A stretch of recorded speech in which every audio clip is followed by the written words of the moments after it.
Heboh kasus karyawan Alfamart disuruh minta maaf kepada wanita bermobil mewah yang mencuri coklat, cucu B.J. Habibie ikut geram hingga beri sindiran telak.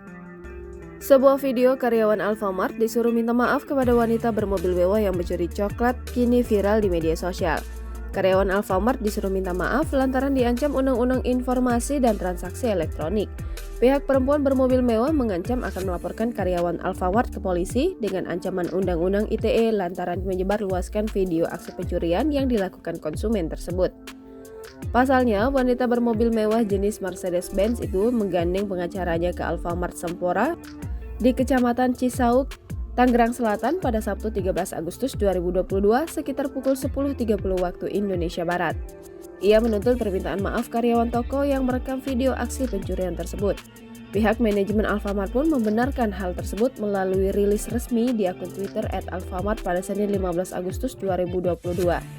Menurut keterangannya, karyawan telah melihat kejadian di mana konsumen mengambil barang tanpa membayar.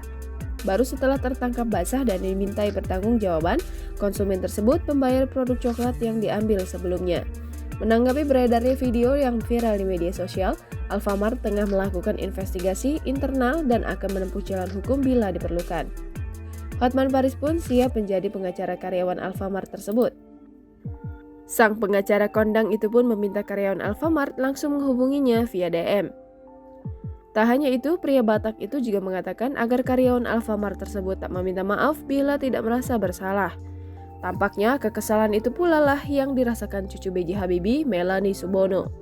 Lewat unggahan akun Instagramnya, ia merasa tak habis pikir dengan peristiwa yang tengah viral di media sosial tersebut. Unggahan itu pun sontak mendapat dukungan dari banyak pihak. Jangan lupa subscribe, share, komen, dan like ya.